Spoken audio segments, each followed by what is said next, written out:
Mă bucur, imediat. So, hello everyone. I am Maria Serban, and on behalf of AHK Romania, I am glad to welcome you to our webinar, Safe Ways to Return to the Office. The topic of today's webinar will be approached by Mr. Tudor Pop, Managing Partner REC Impulse, and by Mr. Tiberiu Xaki, Partner Dentons Europe. Before I give the floor to the two gentlemen that will present today, I kindly ask you to pay attention to the following organizational aspects. So you are kindly asked to remain on mute while the presentation is held. Use the chat function or the Q&A tool if you have any questions. The questions will be answered at the end of the presentation when we will have our Q&A session and when you will be able also to address your questions directly to the panelists. You can also use the raise hand button in order to make us aware that you want to have the word.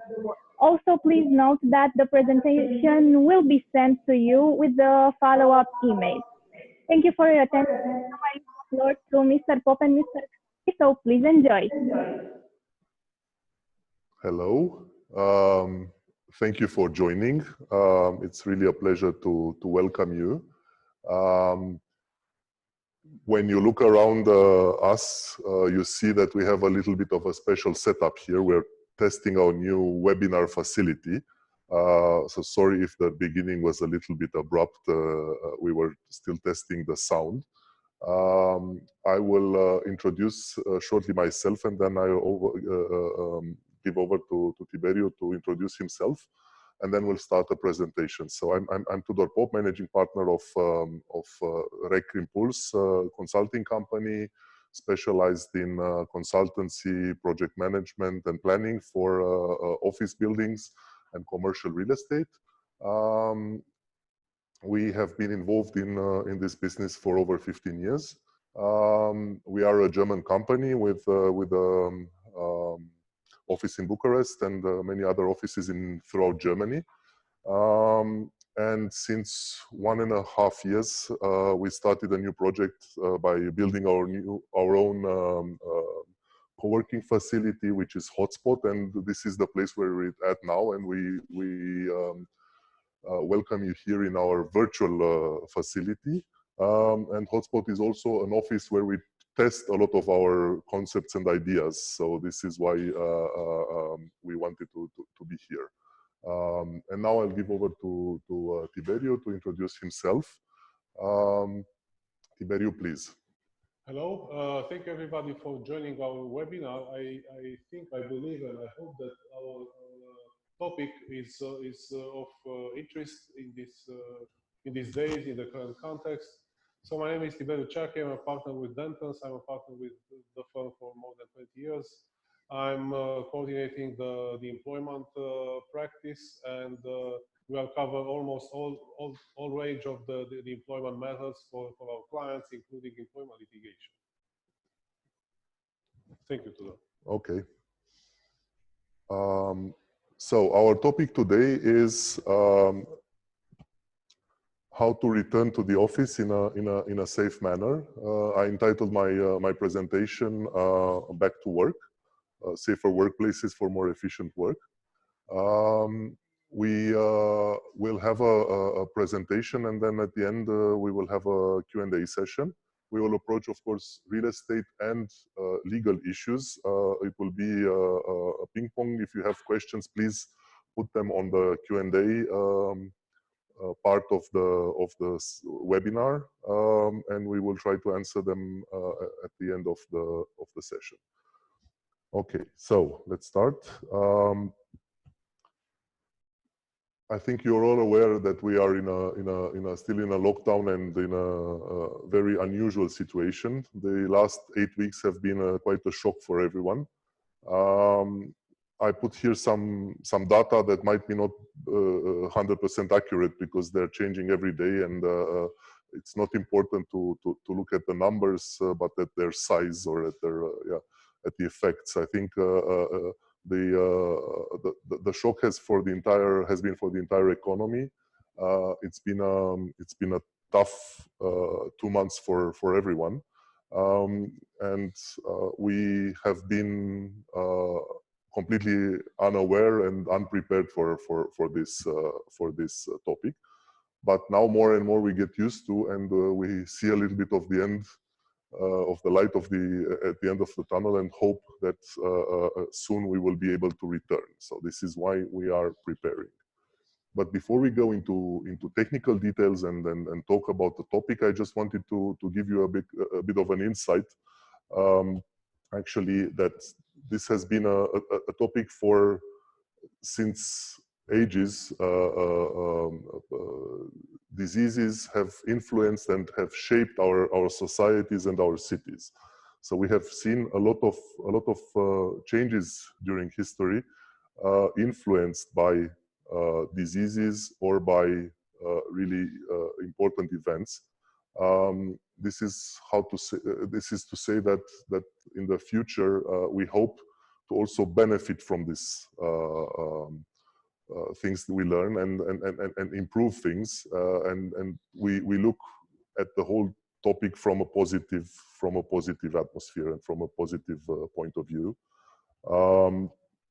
There are a lot of things that have been positive in the past that have been triggered by people wanting to prevent plagues and diseases. So the cities, as they are designed today, they are somehow a mark of what happened in the past. But still, we don't know what's going to happen. So one of my favorite saying these days is, besides is that the future is not what it used to be. So we really don't know how the future will look like. So we're looking at the future and say, what's going to change for us? And of course, we have some ideas, we have some rough thoughts. We know that the cities and our everyday life will be different in a quite close perspective. We know that some of the things in our cities will need to change. We know that we have to approach topics like public transport, like shopping. The buildings themselves have to be designed in a way to be healthier. Hygiene might change completely in the next time, and so on and so on. But let's now look at our case and analyze what's going to happen next to us. So after a period of lockdown, which now lasted 8 weeks, we have the hope for an opening on the 15th of May. It will be a transition period, which we don't know how long it's gonna last, and we are facing a time to adapt to the new normal. What the new normal will be like, we don't know, but we're trying to discuss about the things that need to be done in the future in order to return to the office. So first of all, I think we have to recover. This is a first step that needs to be done. Recover and understand what happened to us, start rebuilding, start reforming our teams, our clients, our plans, our projects, rethink the way we did things. A lot of things that we've done in the past might look a little bit less important now. Some priorities might change. And then once we found all this, we need to really accelerate in order to recuperate what we've lost. Because I think all of us can say that we have suffered and we lost something in this period. We looked at some surveys amongst American CFOs because they published some data on how long they think it's going to last until they will be back to business as usual. And as you see, a lot of people say, okay, it's going to last, most of the people say between 1 and 3 months. but some are more pessimistic and think it's going to last even longer. So this transition period might be long, but it depends a lot on what's going to happen with the pandemics. And now we are in the topic of offices. What is really going to happen with the offices? How are offices going to change, and how do we need to change in order to be able to be productive and to return to our office life? Probably you are aware, if you look through the internet, everybody publishes a white paper, a document, an article, and has an opinion on how to go back to work. So there is a lot of information, a lot of opinions. Probably 80% of the information is quite similar, and people see different things from different point of views and see their interest and so on. It's the same with us. We contemplated a while, adapted a while, and then at the end of this time, we said, okay, we have to do something to understand what's going to happen to us, how relevant are things for us, and how we're going to survive, and how we're going to implement the measures for us, for our offices, but also for our clients. And so together with some partners, we formed what we called, okay, sorry, I jumped a slide. Let's go here. We formed this Safer Buildings initiative, where we gathered some companies. This is how Dentons came in play, because we definitely need a lot of legal advice and legal consultancy in getting back to the office. We brought architects in, we brought project managers in, we brought MEP consultants in, and we all looked at what are all the measures that we need to take in order to bring our offices back to life. We also looked, of course, at statistics. Again, here we have a lot of statistics gathered and some numbers. What do people think they're gonna implement in their office? And we know that. I think this depends a lot on the type of company, on the profile of the company, on the premises, on the buildings. So I think there is no recipe. There are, of course, common solutions and common measures that need to be taken, but I think each individual company has to be approached separately and looked at their individual needs. And all this is our one to what hope be a way to implemented. This is where we work together with the Romanian Green Building Council, a company with a long tradition of certifying buildings for their quality.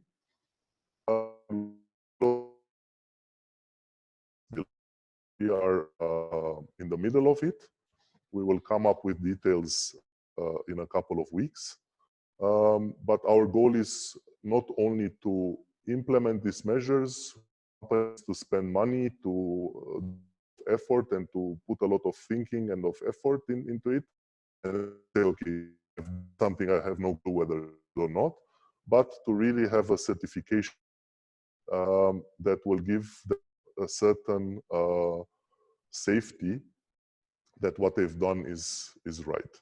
Of course, this certification or the conditions for this certification might change a little bit. During time, we might adapt the certification process because everything is uncertain now, but this is our goal on the long term, to have a certification for buildings. Now, in our approach, we try to look at how the virus spreads, especially in the offices, but offices have also kitchens and have also other places. So this is just an image produced by scientists that looked at where the virus spreads and where you have to look at in order to prevent, to clean. And so this is basically, we know that the virus is spread through air, either direct through sneezing or coughing. We know that it stays in the air for a while. And of course, we know it lands on surfaces either by air or by our dirty hands. And these are the main things that we need to address. So we need to address the transmission and to try to reduce it. And just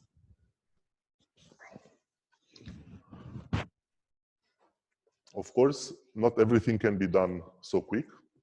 Of course, we have urgent, maybe temporary measures. Of course, we have some things that we can do in a couple of weeks. And then we have to think about the long-term changes and to have a long-term plan implemented in order to avoid risks. Everything starts with a risk assessment, of course.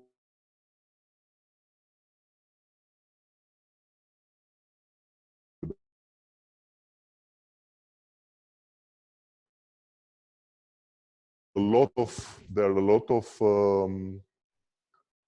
advices and a lot of people having a say in that, and a lot of things that can be said about returning to the offices. We try to focus on some important things. So we have 3 chapters. One is protect yourself, then restrict or avoid transmission, and protect others. Since protecting yourself and protecting others is big, one talks about it, and we hear about how to protect others and how to protect yourself on TV, in the media, all the time. I don't think it's a point to say that people need to wash their hands and so on in this kind of webinar. So we're going to try to stick to the topics in the middle, on the middle column, which is scan and filter, try to avoid sick people getting in the mixing with the crowds, with healthy people. Then what to do with surfaces and what to do with air. These are the topics that we want to concentrate on today. So, scan and filter again, air and surfaces. For scan and filter, of course, there is a lot talk about this these days. One of the things that really makes sense, it's just a matter of how to do it, is testing. I hear a lot of companies that started to test their employees.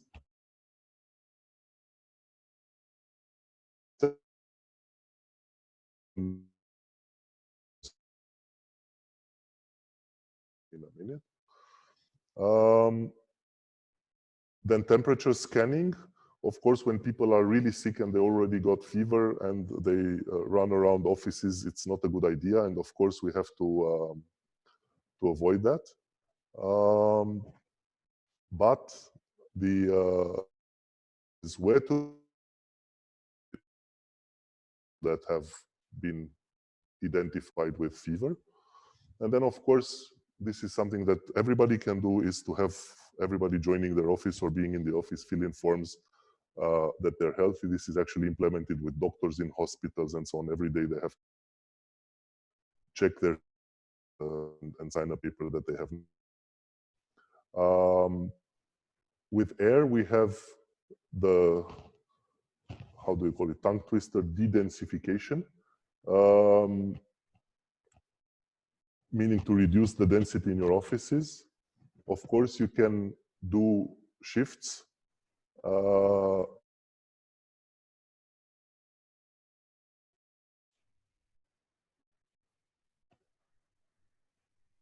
In many people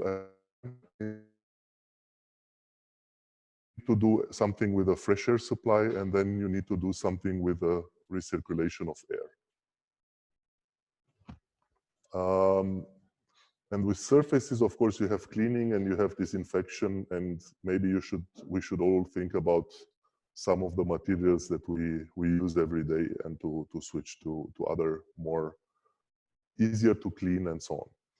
For the scan and filter topic, since this is a hot topic and this is everybody talks about, I had a lot of questions about it, and we ended up discussing it with our partners from Dentons, And we have Tiberiu here, who also put some thoughts in, and I would like to start a conversation with him now about what can you do with employees. Because first of all, the most talked about topic is this temperature scanning. You have more ways to do temperature scanning. You have this pistol-like devices that scan one person at a time, and then you have these cameras that scan a lot of people at a time, and then you have different things for your mobile phone or for your devices that can do that. But the question that arises here, of course, is, are you allowed to do that? What about the employer? Is he allowed to do the scanning? So we put together some questions that we want to look at now with Tiberiu. Yes. So Tiberiu, please. So, thank you very much, Tudor. I will start with a very brief introduction. We are getting very close to the end of severe lockdown.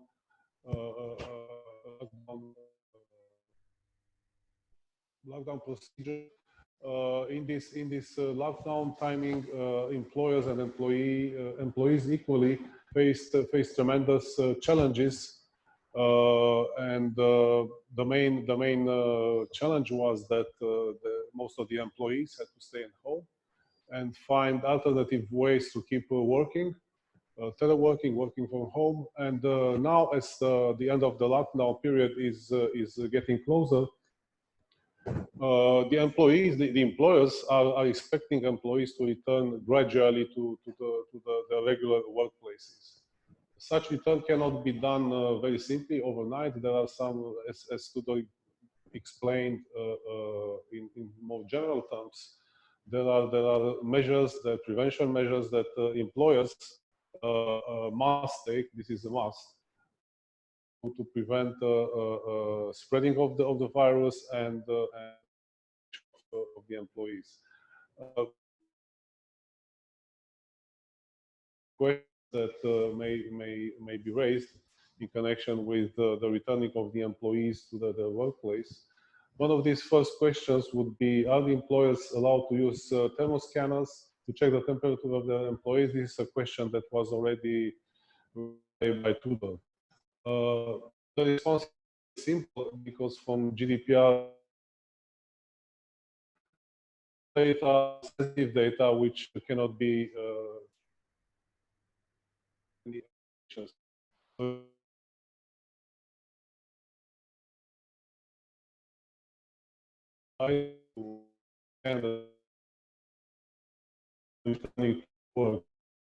The simple consent of the employees is not sufficient to allow employers to initiate the thermal scanning of the employees.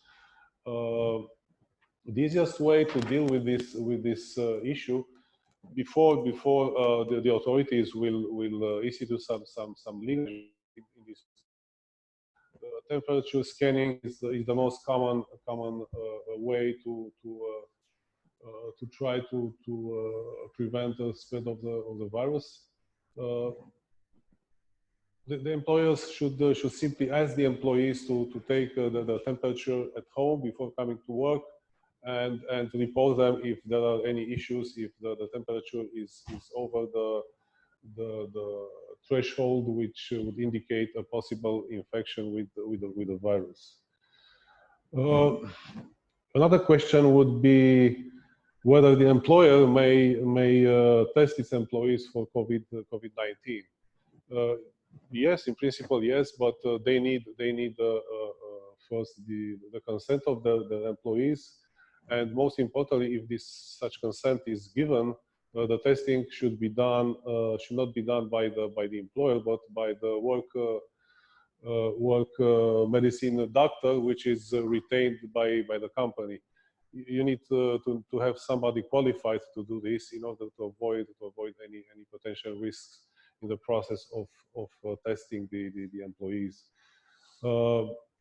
As I said, testing is not mandatory. The employees may consent or not, but there are ways for the employers to make this testing to a certain extent mandatory by introducing the testing as an obligation in uh, as a temporary measure until the authorities the measure for preventing the spreading of the virus are no longer required.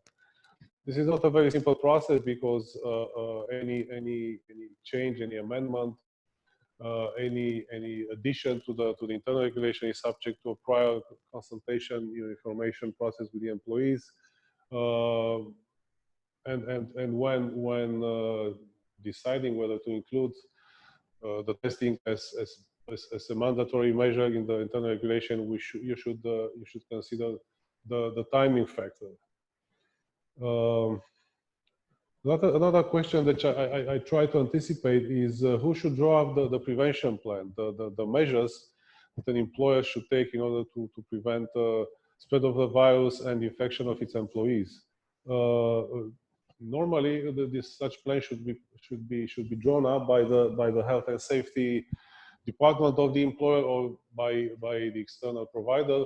But most importantly, such plan should be drawn up, prepared in close collaboration with the work medicine doctor, which is a medicine professionals and professional, and his advice, his input is very important in order to have a coherent and effective prevention plan.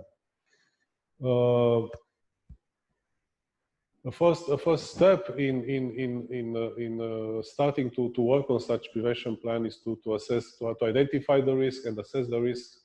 Tudor already made a very brief presentation of the common places where the virus might spread in an office and eventually infect the employees.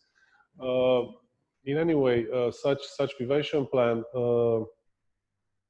should be updated periodically because the situation is rapidly changing, as we all know, especially the virus and the ways of spreading. Such prevention plan should be based primarily on the recommendations, because for the time being we have only recommendations from the authorities, more specifically from the National Institute of Health Protection. And this responds partially to another question that I try to anticipate, if there are specific rules to be included in this prevention plan. There are some guidelines. There is a general guideline set up by the European Agency of Occupational Health and Safety, and as I said, there is a very recent recommendation posted by the National Institute for Health Protection. But you should be aware that such guidelines are only general guidelines, and the specific measures for trying to prevent the spread of the virus should be implemented by each employer depending on the specifics of the workplace. Another question that came into my mind was how will the employer ensure observance of the prevention measures by the employees? How will the employees be convinced or obligated to respect and comply with such measures? A first step would be to institute mandatory trainings, because such measures cannot be implemented without collaborating proactively with the employees. So these mandatory trainings should be doubled by sanctions for failure to comply with the measures set up by the employer.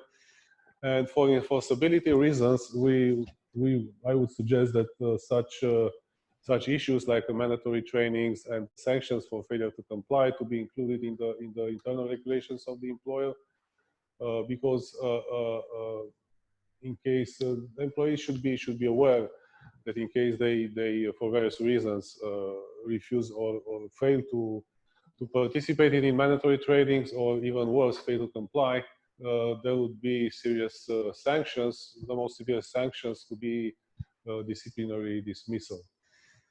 And one last issue that I wanted to address in anticipation of your questions, what consequences would have the failure of an employer to set up and to implement prevention measures? So consequences are very serious, because if one employee happens to be infected while being at the workplace and no prevention measures have been taken by the employer, the consequences may be even of criminal nature. There are crimes which are sanctioned by the criminal code. Also, civil claims may be filed, lodged by such employees. And last but not least, we should not forget that the labor inspectorates, which had the inspection activity temporarily suspended for the period of the lockdown, would resume the controls. And besides fines, which are not that material, somewhere between 5,000 and 10,000 RON, they may suspend the activity of the employer, which would be very serious consequence that I assume that any employer would like to avoid. This should be all for the beginning. We are waiting for your questions. Yes, I think we will gather the questions for the end. We're still going to go through a part of the presentation regarding the office measures. And then we're going to come back to Tiberiu and to myself for questions, if you would like to. Okay, so when looking at the fresh air, now we're back to the measures. If you remember, we had three ways to prevent the spread. One was the air, the surfaces, and the scan and the filter.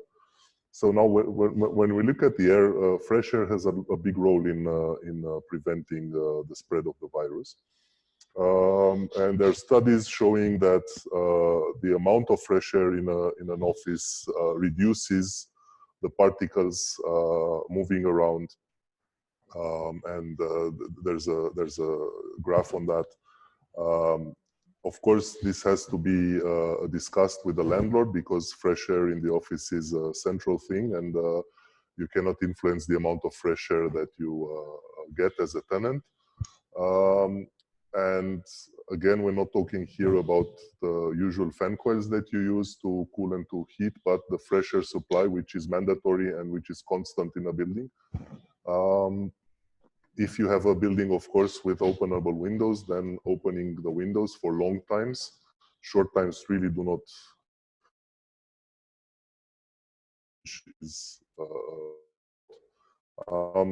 But if you have windows, then in such weather like we have now, I think opening windows is also a big help.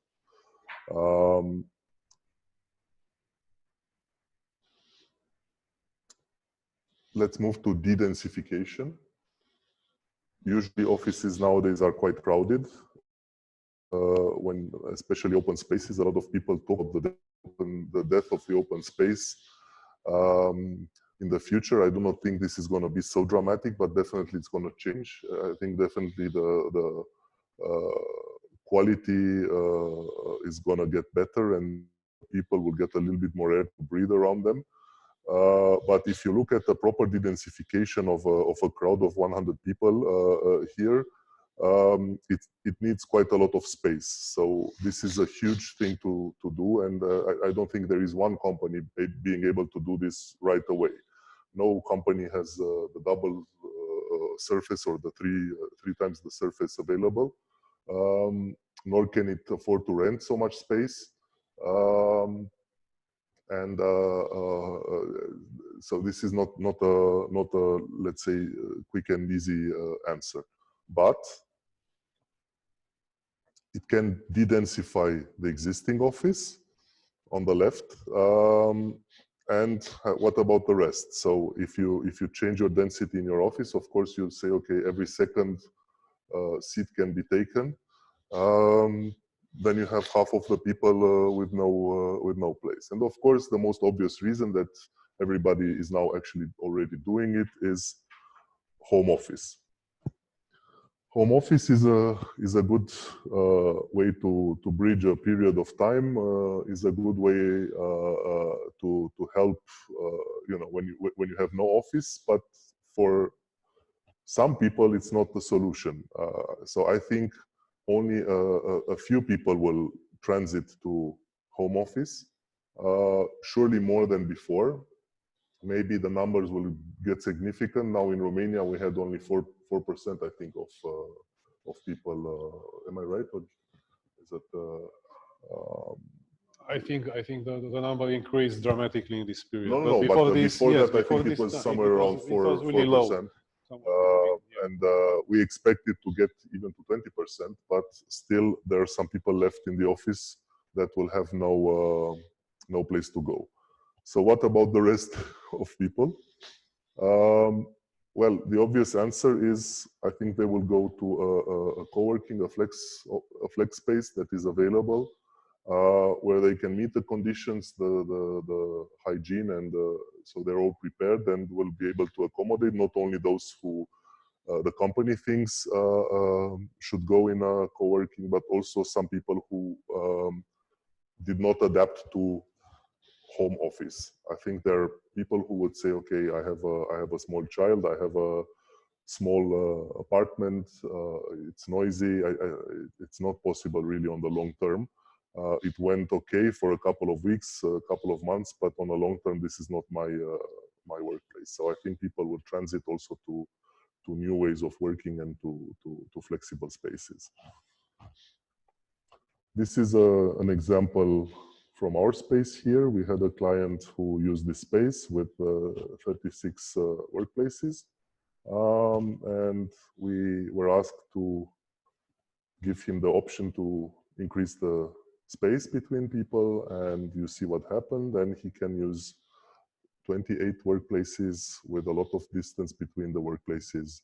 And the other people can either move in other areas of the office that are available or can stay at home, and this has been solved. So this is a practical example of what's happening here next door. Of course, people need to be protected. Even the health authorities have recommended some protection. We have played with a lot of design protection measures and are working on some elements either of plexiglass or of wood or of other materials. It's important that they can be cleaned every now and then.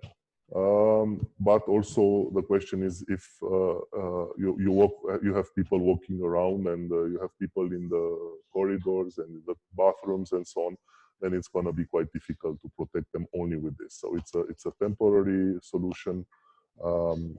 De-densification is absolutely necessary, and it needs to cover all areas of the offices. This is statistics about what people think, how many people will stay home, remain in home office. So, 10%, maybe 20% is realistic. So you have the number of people staying home in the bottom line. The legend is missing off this graph, so you might not understand quite what's going on. So 20%, 70% of the questions said that 20% will stay home. Looking in the middle. So I think there is a significant amount of people that will stay home, but definitely not more than, let's say, 10 to 20% as an average. Of course, I looked at what it means to stay home. Staying home has a lot of advantages and disadvantages also for the employee and the employer. I will not go through all the bullet points because I think some of the things you are preoccupied with, but we looked at it and tried to understand how important it is to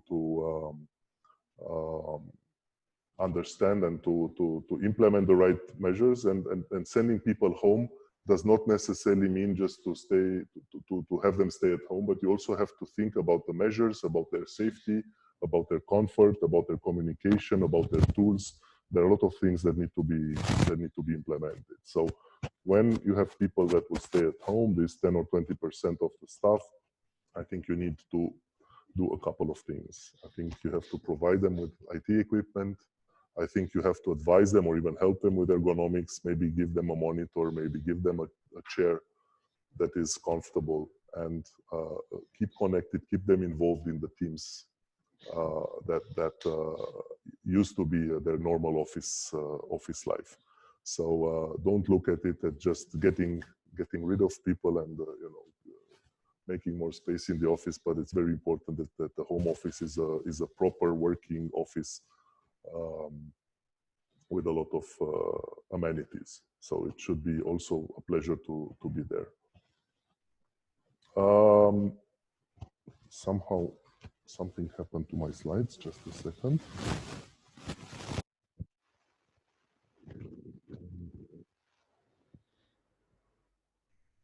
Yeah, okay, so just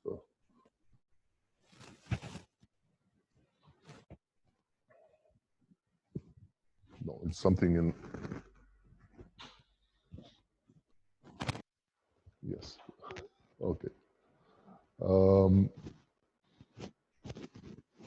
Whatever, I will continue like.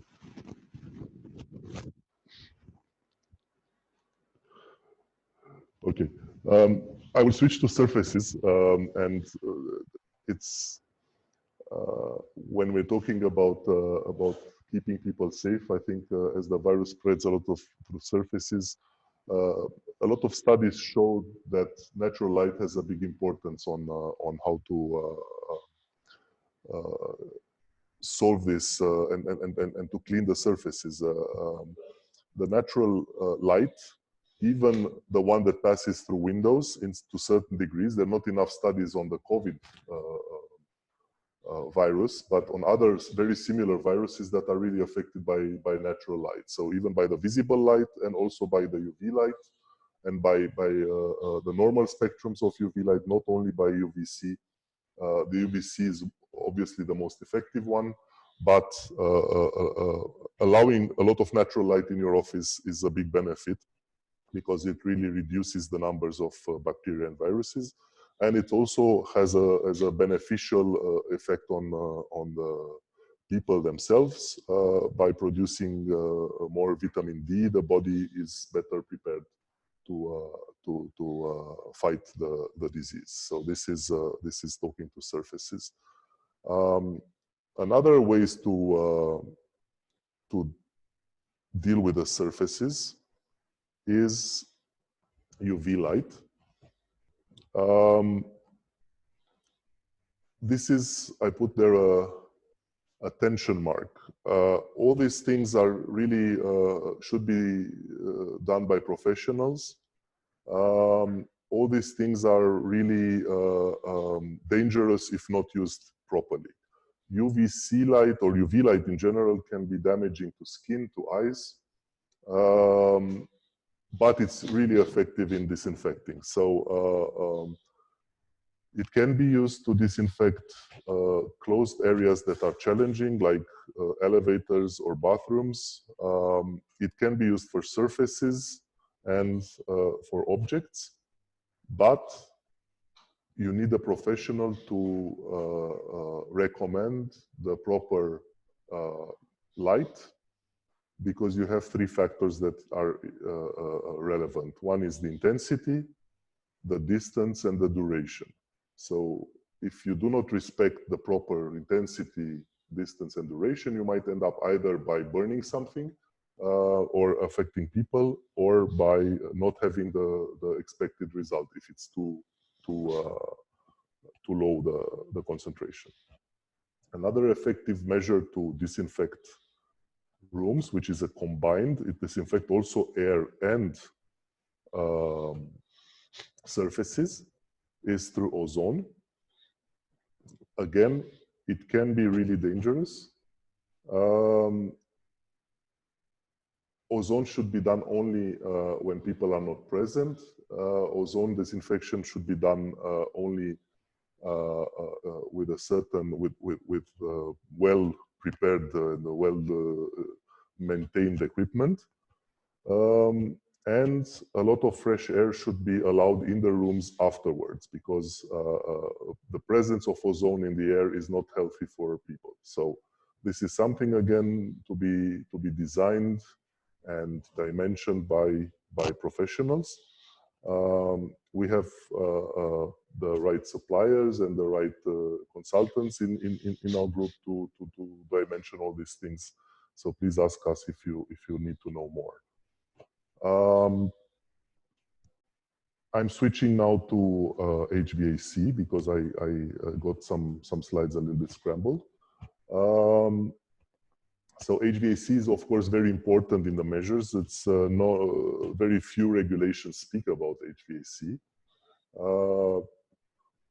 We have good consultants and planners again. We looked a lot into this effect, and we looked also in what specialists and professionals recommend.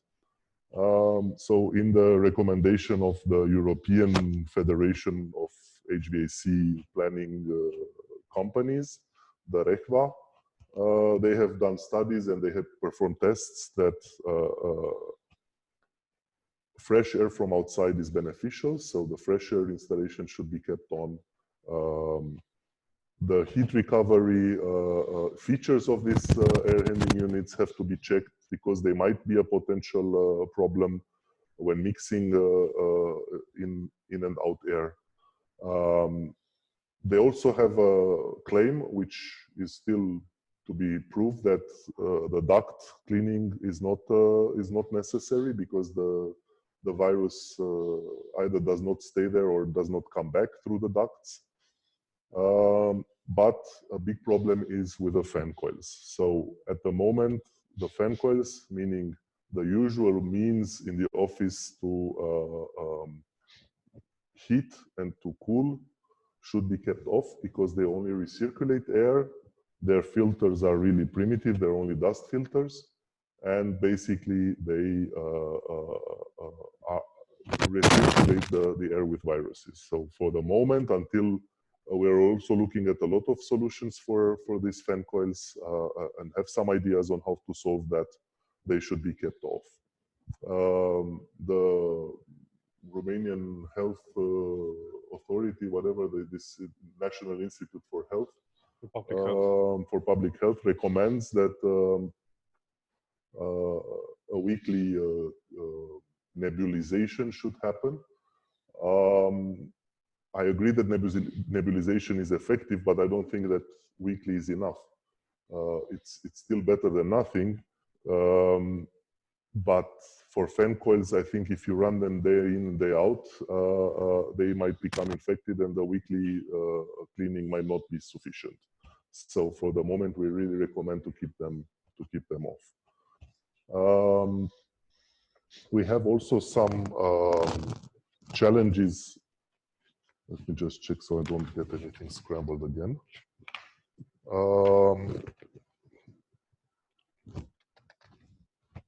Yes, so the biggest challenges now are basically small rooms that are quite crowded.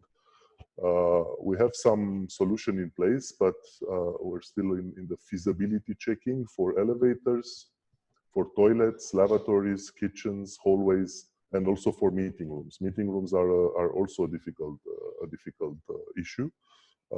We recommend also to limit the number of people in meeting rooms to a very few. We have features in place for video conferencing. We recommend people to be one or two or three in a small room, and then the rest of the people to join through video conferencing tools. And of course, these rooms should be disinfected afterwards, and maybe have some air cleaning equipment installed. Again, can be both UVC light or ozone, but they should be properly dimensioned and calibrated. I think these are mainly the topics that I wanted to cover. it's a bit strange to talk for quite a long time with no feedback. So I think we will jump to the Q&A session. And maybe if there are any other areas of interest that maybe we did not cover, we can discuss them in the Q&A. So now we are over to how can we help? And we would ask Maria to take over and to manage this Q&A session. Thank you. Thank you for your presentation.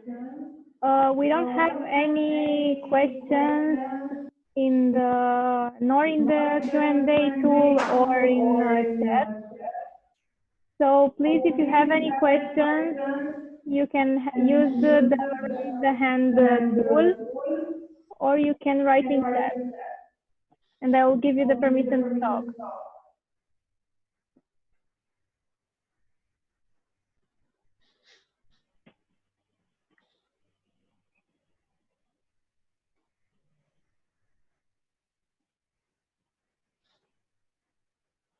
So you can put your questions either in the Q&A, which is a special button in the Zoom window,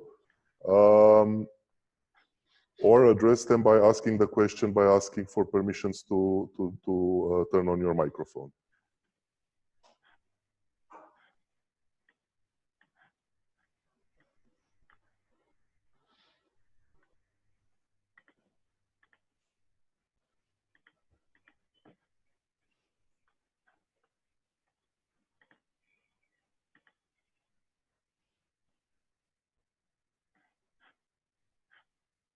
It seems like we don't have any questions.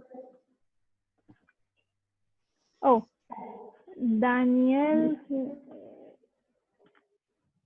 please, you can now ask your question. You can unmute yourself. Okay, I hope you can hear me now. So thank you for all this. I would like to come back to temperature. Could you maybe elaborate a bit more on what devices of temperature checks you can recommend? Sorry, we hear you a little bit with some background sound or some microphone feedback. You can read it there. On the chat, where? Yeah, can you come back to the temperature checks? What are the appropriate devices and procedures? Okay, so to the devices I showed here on a slide, I will go back to the slide and show it to you. We have identified a couple of devices, but so they're either these handheld guns that have an infrared camera built in, or more sophisticated cameras that can take more people. It depends on the density on the entrance and so on.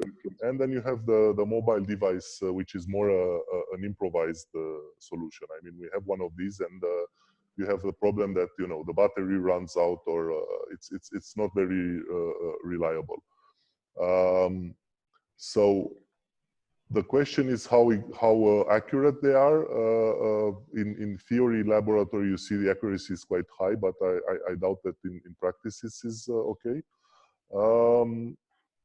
And then they're quite expensive. The full-scale solution that scans a lot of people is very expensive. The question is how long will this be in place? And the question is what happens when you have the people, when you identify people with fever. And I think I will ask Tiberio to take over here, especially in regards of internal house rules or internal procedures and so on. There are no internal procedures in place yet at that moment. The high temperature, which is within the standards set up by the health authorities, might indicate that that person could be infected with the virus. So if there are no tools in the internal regulations or internal policies to convince, to obligate this employee to go and test himself, the employer may eventually report to the public health department. Again, the public health department doesn't have in place rules on what they should do or not do in case a person is found with high fever, with a temperature that might indicate a possible COVID infection. I think that person, that employee, should understand and should be convinced that he should go and at least I don't know, stay at home. This would be the first thing to do, and stop coming to work. The simple fact that that employee has fever will not allow the employer to say to the employer, okay, you are no longer allowed to come to work, you must stay at home. But in the current context, I believe that any employee would be sufficiently cautious to understand which are the risks, and start by staying home and then test himself.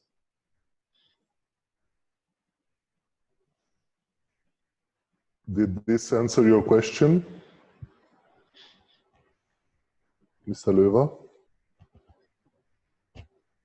Yeah, I see another As the question. sound quality is difficult, I added something in the chat again. In many cases, of course. We have seen some screens that allow you to measure the temperature through a screen. I would look at the practicality. I think once people have a fever, it's quite, you know, it's very, especially in the office, I mean, they should have some responsibility, I don't know. Yes, absolutely. If you have no rules in place to deal with this issue, you know, that employee should be responsible enough to realize that he may be a source of infection for his coworkers. You know, it's sometimes you can overdo these things, and the question is, when you test this person when coming into the office, that means that he went through the entrance, through the elevators, or through the staircase, used the doors, and so on. So this is becoming quite a difficult topic to, you know, to isolate them. What do you do? They need to exit. How do they exit them, and so on. Okay, so I saw another question about GDPR. Sorry, I didn't have the chance to respond to it. If you could go back, please. We have a question on the chat, on the Q&A session. Yes. Yes, Cosmina, if you want, you can unmute yourself and you can ask your question. Yes, I would like to answer to that question about the GDPR issue. No, okay, we have another question. Okay. Another question is, you told us that only a doctor can take the people's temperature. How can this be applied in factories or offices where the people are coming at different hours during the workday? And why only a doctor can do this to measure temperature? It is recommendable to be a health professional. I don't believe that testing is a very complicated process, but in order to avoid any liability, the employer should prefer to resort to a health professional. But that can be a nurse. I mean, it can be a nurse, doesn't have to be a doctor necessarily. A trained nurse, whose training is confirmed by I don't know, the hospital or wherever she comes from, I think should be enough. It's not a complicated process, but it has to be performed by somebody who is properly authorized to do this. Okay, thank you. Did this answer your question? Sorry, Maria. I wanted to go further, but I wanted to know if Cosmina had her answer. Yes, I heard. Thank you very much. Okay, the next question is the one with GDPR from Gabriela Trifu. Gabriela, you can unmute yourself and you can ask your question.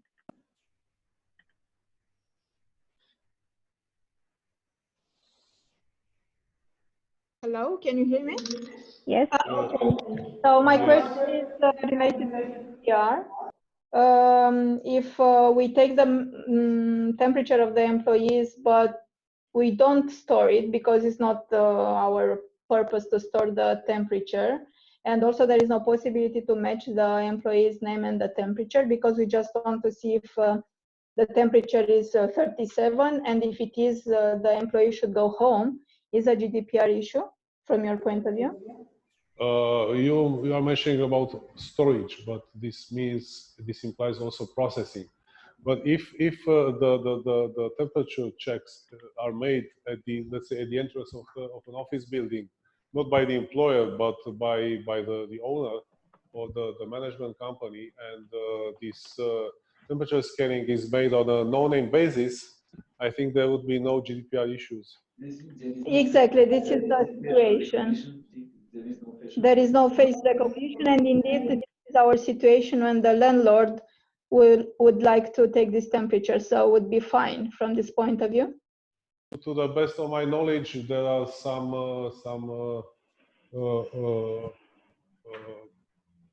supermarkets which are already using this method here in Romania. Okay. Oh, thank you very much. Thank you for your question. We have another question from Ramona Troana. Ramona, you can now unmute yourself and you can ask your question.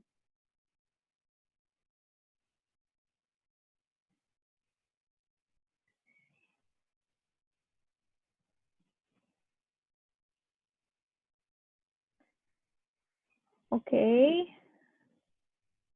Question in the chat, but I don't see the chat. Let's see. She said that she has a very bad connection. Aha, okay.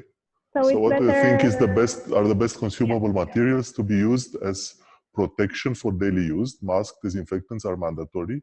Gloves are optional, considering we have no legal procedures. If somebody looks sick, is it enough to send him home, or are you allowed to call 112? If he refuses, no testing by request is not possible if there is no emergency. Also provide a PowerPoint presentation. Yes. So let's take the questions there one by one. So daily protection for daily use. I think this is a topic. I mean, we're not the right people to answer this, except that we also, you know, I also read a lot of articles and read some recommendations. As I understood, the masks protect other people from infecting from you more. So if you use a normal mask that you see nowadays on the street, the surgery mask, it protects the others more than it protects you. Your protection is like 30%. If you use the FFP2 mask standard, that protects you more, that filters around 94% of the particles, and it protects you more, provided that it's worn properly and provided that you can find some. Now they started to be available. So FFP2 or FFP3, but they're normally for medical staff and for people that have a lot of contact. So in the office, I don't think it's a day-to-day solution. Also because you know, it's a matter of oxygen, and it's quite difficult to breathe through them. If they filter properly, then it's difficult to breathe. The other questions. Gloves. I don't see any point in gloves except to protect your hands. When you use gloves, maybe if you don't like them so much, you tend to touch your face less because you're more aware that you have something. But everything you touch with the gloves then gets infected as good as without gloves.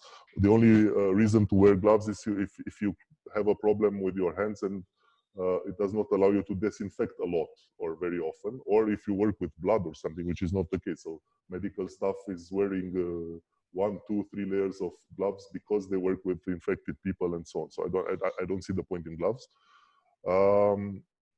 Disinfectants, there are some approved by the Ministry of Health. There is some certification process as disinfectant, and I think you should look for these certified products that are provided by companies. Again, I don't think we can recommend more than the authorities. The list on the website. Okay. So there is a There is a list. There is a list of certified products. And of course, the next question is a big topic. What to do if somebody looks sick, or you test him, he has high temperature, or even you know, whatever other symptoms does he have? This is a question that we have been asking ourselves also. Well, it's not a simple, straightforward answer. I think the first thing to do is to call the public health department, and they will know better than you what to do in such situation.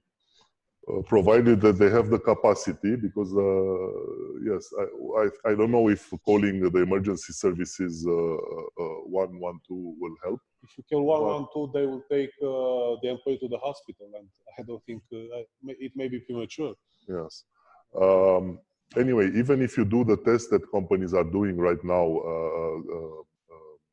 quick test, rapid test, they have a certain, you know, precision, and even if they test positive, you need to do the proper test, the proper PCR test, in order to prove them sick. So it's really questionable, because there are no procedures what to do if somebody tests positive. These tests are available on the market, so you can test your people with this quick rapid tests. But then the question is, how do you deal with it? Because they're not proven infected except by PCR. This is the rule, at least for now. Their precision is quite low.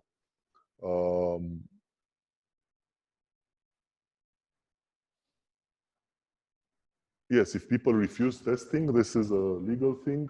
I don't know. I think then you can just. The simple refusal of testing doesn't mean that the respective person is infected and should not be allowed to come anymore to work. So the safest approach for this type of issues is to have proper internal policies that would allow you to take action. Otherwise, it may be complicated. The employee can, I don't know, if later on is tested and the result is negative, you may be exposed to lawsuits and I don't know, complaints to the labor authorities. So this situation should be tackled cautiously.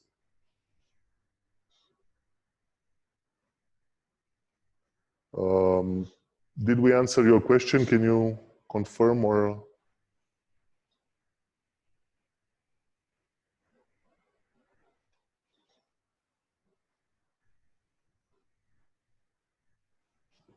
Okay, then we'll jump to the next. Okay, thank you. Then it's, do we have other questions, Maria? In chat or the Q&A, we don't have. If the participants have questions, please raise your hand.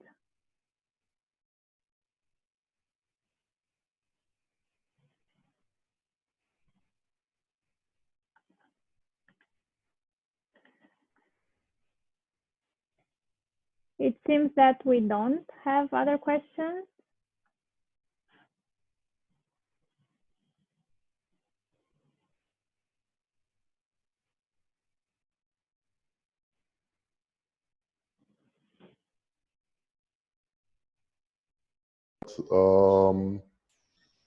If not, you're also asked. Of course, we will provide a presentation on through AHK.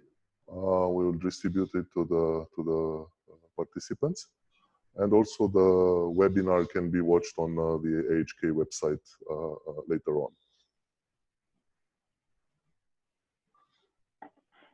Okay, so if there are no other further questions or remarks, I would like to thank you. I would like, first of all, to thank Mr. Pop and Mr. Ksaki for this presentation.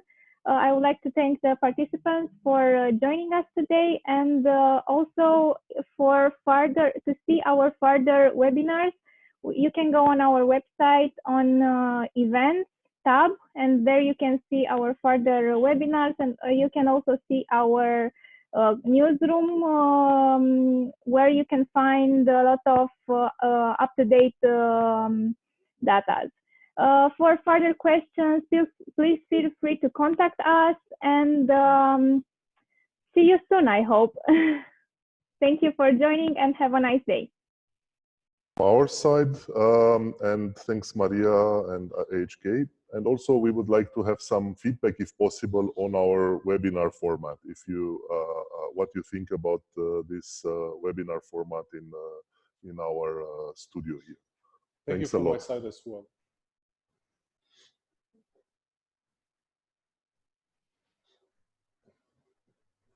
Thank you.